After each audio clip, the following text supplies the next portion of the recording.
dia! E hoje nós vamos ler a carta de São Tiago. Em nome do Pai, do Filho e do Espírito Santo. Amém.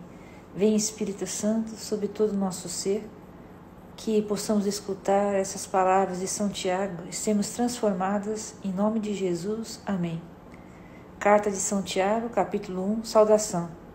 Tiago, servo de Deus e do Senhor Jesus Cristo, as 12 tribos da dispersão, saudação. Paciência nas provações. Considerai que é suma alegria, meus irmãos, quando passais por diversas provações, sabendo que a prova da vossa fé produz a paciência. Mas é preciso que a paciência efetue sua obra, a fim de seres perfeitos e íntegros, sem fraqueza alguma. Se alguém de vós necessita de sabedoria, peça a Deus, que a tudo dá liberalmente, com simplicidade e sem recriminação, e lhe será dada. Mas peça com fé, sem nenhuma vacilação, porque o homem que vacila assemelha-se à onda do mar, levantada pelo vento e agitada de um lado para o outro. Não pense, portanto, tal homem que alcançará alguma coisa do Senhor, pois é um homem resoluto, inconstante em todo o seu proceder. Pobres e ricos, mas que os irmãos humildes se gloriem de sua elevação, os ricos, pelo contrário, de sua humilhação, porque passarão com a flor dos campos, desponta o sol com a dor, seca a erva, cai sua flor e perde a beleza do seu aspecto. Assim murcha também o rico em suas empresas. Deus não tenta ninguém. Feliz o homem que suporta a tentação, porque depois de sofrer a provação receberá a coroa da vida que Deus prometeu aos que o amam. Ninguém, quando for tentado, diga: é Deus que me tenta. Deus é inacessível ao mal e não tenta ninguém. Cada um é tentado pela sua própria concupiscência que o atrai e alicia. A concupiscência, depois de conceber, dá à luz o pecado, e o pecado, uma vez consumado, gera a morte. Não vos iludais, pois, irmãos, meus muito amados. Toda dádiva boa e todo dom perfeito vem de cima, desde o Pai das luzes, no qual não há mudança, nem mesmo aparência de instabilidade. Por sua vontade é que nos gerou pela palavra da verdade, a fim de que sejamos como que as primícias das suas criaturas. Princípios morais.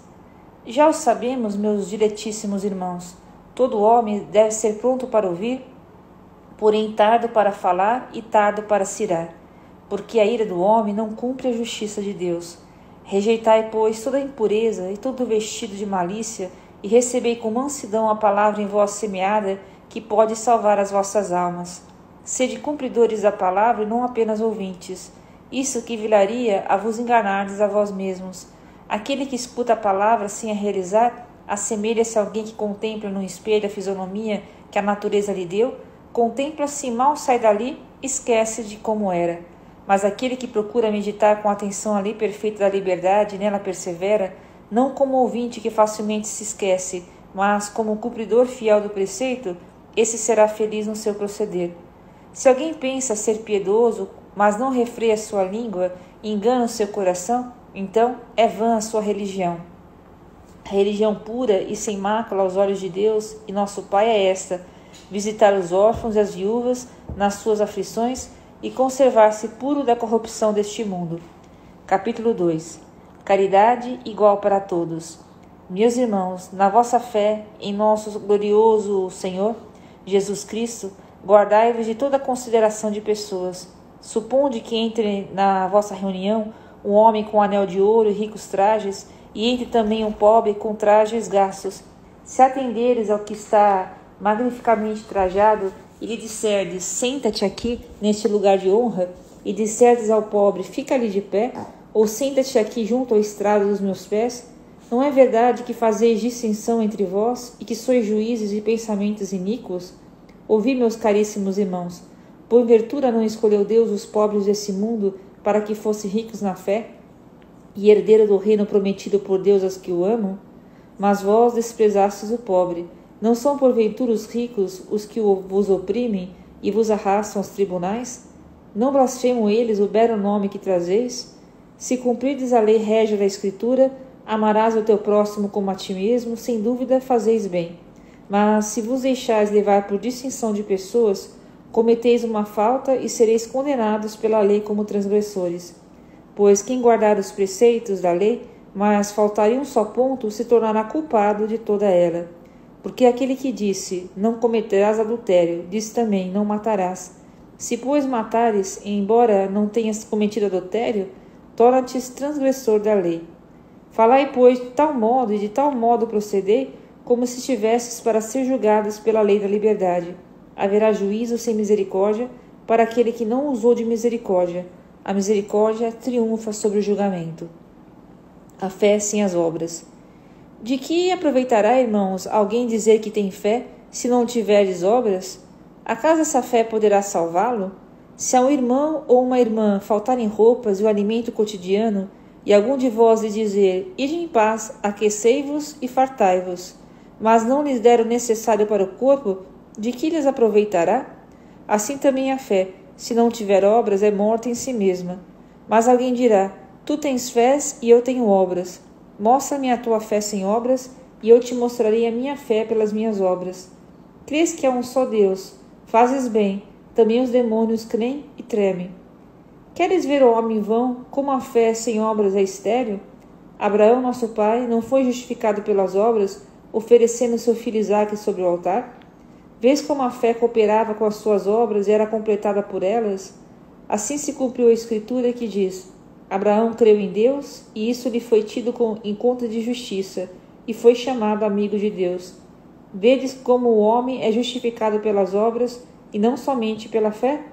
Do mesmo modo, Raabe, a meretriz, não foi justificada pelas obras, por ter recebido os mensageiros e os ter feito sair por outro caminho? Assim como o corpo sem a alma é morto, assim também a fé sem obras é morta.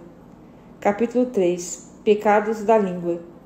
Meus irmãos, não haja muito entre vós a se arvorarem mestres, sabei que seremos julgados mais severamente, porque todos nós caímos em muitos pontos. Se alguém não cair por palavra, este é um homem perfeito, capaz de refrear todo o seu corpo. Quando pomos o freio na boca dos cavalos para que nos obedeçam, governamos também todo o seu corpo. Vede também os navios, por grandes que sejam, embora agitados por ventos impetuosos, são governados com um pequeno leme, à vontade do piloto. Assim também a língua é um pequeno membro, mas pode gloriar-se de grandes coisas. Considerai como uma pequena chama pode incendiar uma grande floresta. Também a língua é um fogo, um mundo de iniquidade. A língua está entre os nossos membros e contamina todo o corpo, e sendo inflamada pelo inferno, incendeia o curso de nossa vida. Todas as espécies de feras selvagens, de aves, de répteis e de peixes do mar se domam e têm sido domadas pela espécie humana. A língua, porém, nenhum homem a pode domar. É um mal irrequieto, cheia de veneno mortífero. Com ela bendizemos o Senhor nosso Pai, e com ela amaldiçoamos os homens, feitos à semelhança de Deus. De uma mesma boca procede a bênção e a maldição. Não convém, meus irmãos, que seja assim. Porventura lança uma fonte por uma mesma bica água doce e água amargosa?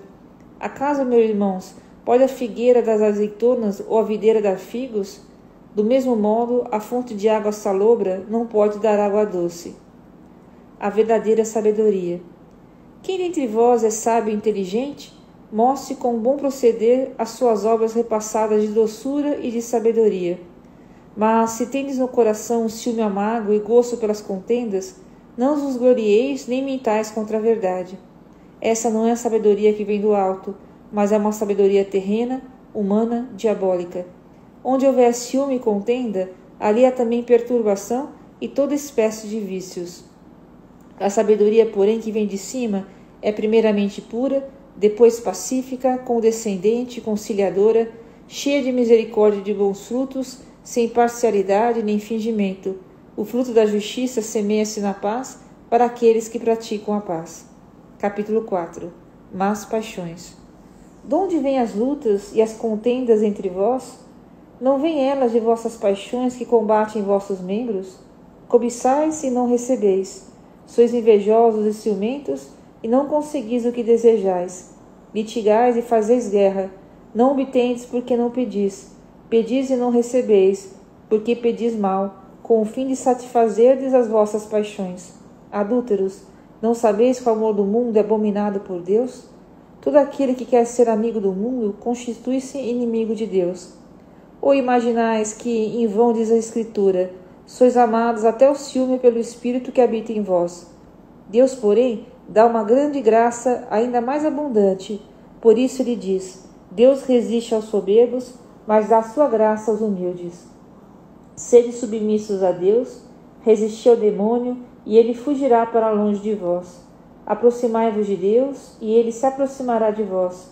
Lavai as mãos, pecadores, e purificai os vossos corações, ó homens de dupla atitude. Reconhecei a vossa miséria, afligi-vos e chorai.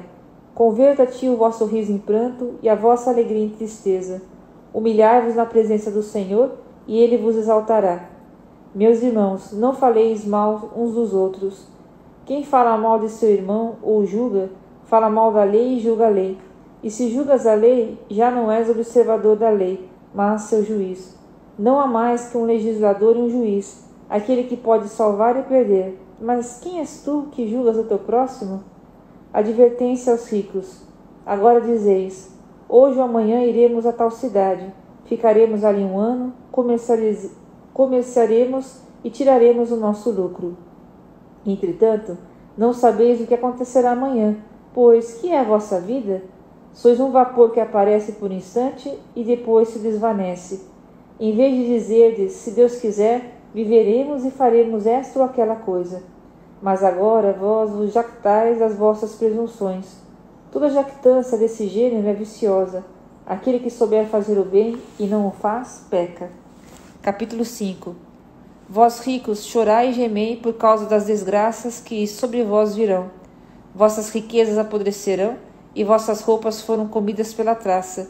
Vosso ouro e vossa prata enferrujaram-se, e a sua ferrugem dará testemunho contra vós, e devorará vossas carnes como fogo.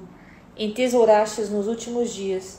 Eis que o salário que defraudastes aos trabalhadores que ceifavam os vossos campos clama, e seus gritos de ceifadores chegaram aos ouvidos do Senhor dos Exércitos.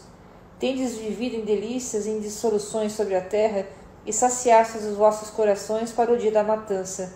Condenastes e matastes o justo, e ele não vos resistiu. Espera paciente da vida do Senhor.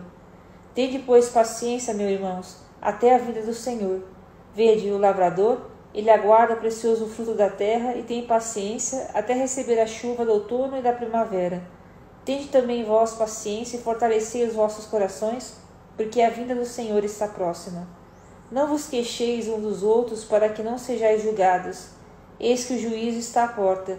Tomai, irmãos, por modelo de paciência e de coragem, os profetas que falaram em nome do Senhor. Vós sabeis que felicitamos os que suportam os sofrimentos de Jó. Vós conheceis o fim em que o Senhor o colocou, porque o Senhor é misericordioso e compassivo. Antes de mais nada, meus irmãos, abstende-vos de jurar. Não jureis nem pelo céu nem pela terra, nem empregueis qualquer outra fórmula de juramento. Que vosso sim seja sim, que vosso não seja não. Assim não caireis no golpe do julgamento. Unção dos doentes. Alguém entre vós está triste? Reze. Está alegre? Cante. Está alguém enfermo? Chame os sacerdotes da igreja, e estes façam oração sobre ele, ungindo-o com óleo em nome do Senhor. A oração da fé salvará o enfermo, e o Senhor o restabelecerá. Se ele cometeu pecados, lhe serão perdoados. Confessai os vossos pecados uns aos outros, e orai uns pelos outros para seres curados. A oração do justo tem grande eficácia. Elias era um homem pobre como nós, e orou com fervor para que não chovesse sobre a terra. E por 3 anos e 6 meses não choveu. Orou de novo, e o céu deu chuva, e a terra deu seu fruto. Meus irmãos, se alguém fizer voltar ao bom caminho algum de vós que se afastou para longe da verdade, saiba, aquele que fizer um pecador retroceder do seu erro, salvará sua alma da morte e fará desaparecer uma multidão de pecados. E aqui termina a leitura de hoje.